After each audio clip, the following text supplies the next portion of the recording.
There are a lot of Sonic games, but out of the many that there are, only a few are considered mainline. But even with that prestigious title, that doesn't automatically make them good. So today I wanted to do something that you've never seen before, a tier list. And not just any tier list, a special tier list that shows us which things are better than the others. Specifically, my opinion. So we're going all the way from Sonic 1 to Shadow Generations. So grab your gaming hats and get your coffee, cause we're about to shed some tears.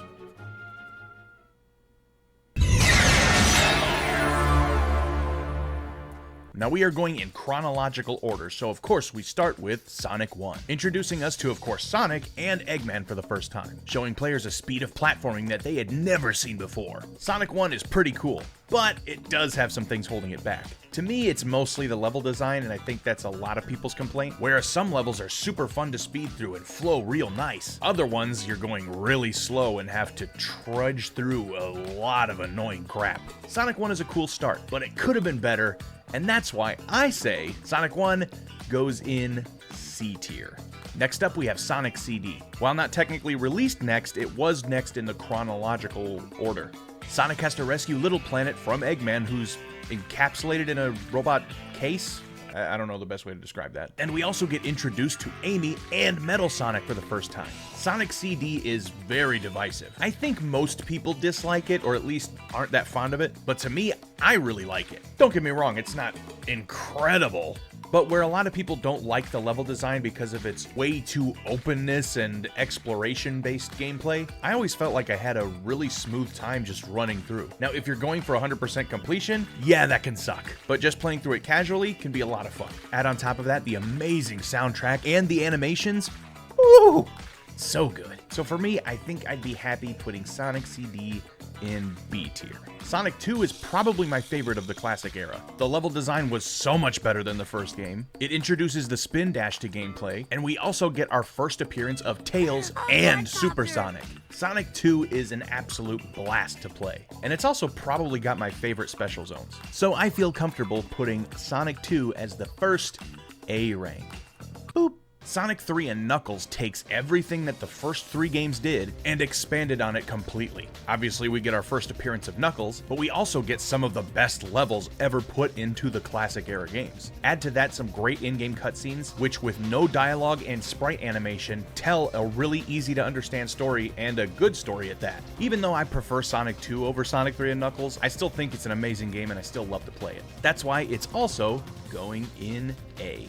Sonic Adventure was the first traditional 3D Sonic game, and they went all out on it, giving every single character their own story, all taking place at the same time just from their vantage point, all culminating into one big final battle, and that formula stuck around for a while. This game really fleshed out the characters and their personalities, especially by giving them voices. And probably the most important part about Sonic Adventure, it introduced us to the Chow, the best water babies and virtual pets you could ever have. And that, my friends, bumps this game to S rank.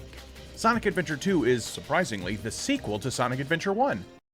This game condenses the story structure that Sonic Adventure 1 had into two separate stories instead. One for the hero side and one for the dark side. We also get our introduction to Shadow, one of the most popular characters in the entire series, with some of the most iconic music, memorable stages, and in my opinion, the best story in the whole series. Sonic Adventure 2 easily goes into... Hold on. There we go. Much better. Sonic Heroes is...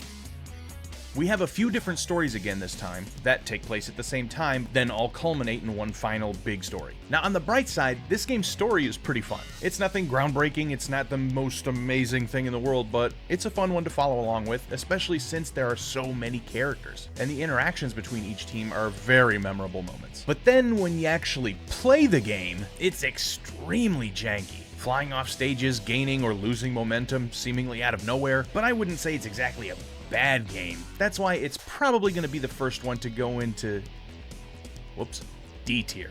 Shadow the Hedgehog, a game I really still don't think is mainline, but other people do, so I'm including it. I like this game, but just like Sonic Heroes, it's hard to play. This game, of course, is Shadow's game. We follow along in a story of him finding out who he really is, using guns and curse words to battle your way through the world. On a fun, casual playthrough, this game might take you a few hours, maybe. But if you want to fully complete it and get the true ending, you're going to be playing the game, what is it, like 20 times at least? Which honestly isn't that bad of a time as long as the game cooperates with you while you're playing it. While not as janky and weird as Sonic Heroes was, Shadow definitely has a lot of the same issues. With momentum spikes here and there and not homing attacking the things that you're trying to homing attack, it can be a little annoying. But again, not quite as bad.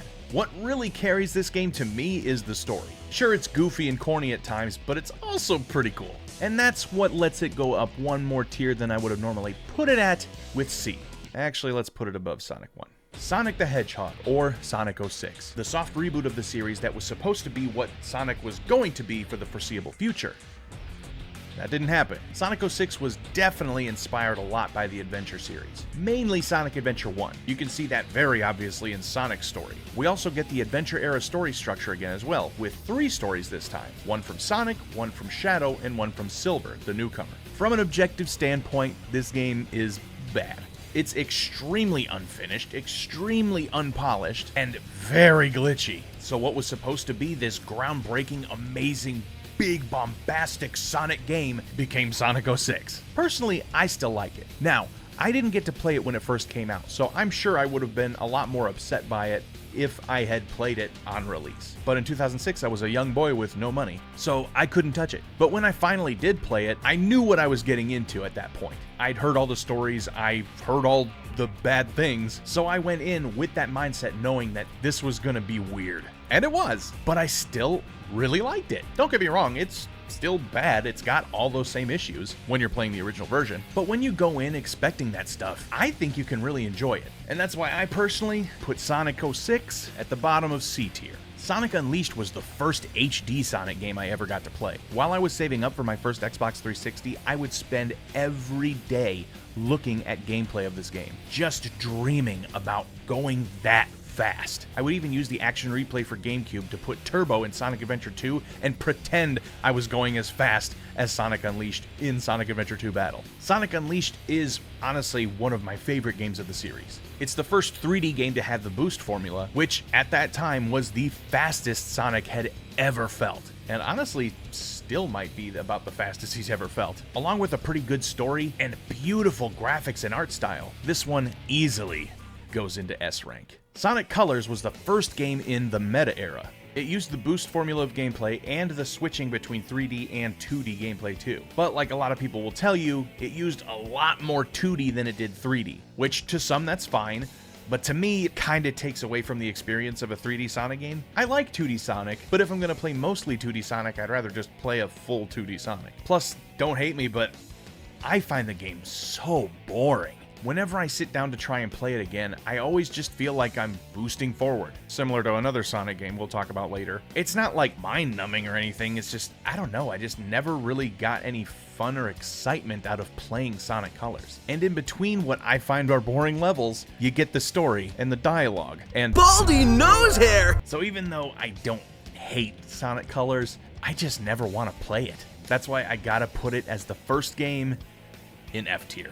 Good music though. Sonic Generations is a lot of people's favorite Sonic game, and I can see why. Sonic Generations is a celebration of the entire legacy of Sonic up to that point, playing through reimagined levels as modern Sonic and classic Sonic throughout the ages. On the modern Sonic side, you had some of the most polished boost formula gameplay there had been up to that point. Much closer to Unleashed style than Colors was, with a few changes here and there, with really tight controls and good level design. While classic Sonic didn't feel exactly like classic Sonic, the levels were still pretty good and they were fun to play. But to me, modern Sonic is where the game really shines. But then on the downside, something that affects almost all the meta-era games, the story wasn't very good, and neither was the dialogue. Not nearly as bad as Colors was, but still pretty lacking. The story really just serves as a, hey, this is why you're playing these levels, now play the levels. And the dialogue is the usual Disney Junior crap. But like I said, it wasn't as bad as Sonic Colors, and it's not as bad as something coming up, where I don't think it ruins the game, of course. It does hold it back from being even better. But with that gameplay, it does really hold up. That's why I'm putting Sonic Generations in A tier. Oh, Sonic Lost World.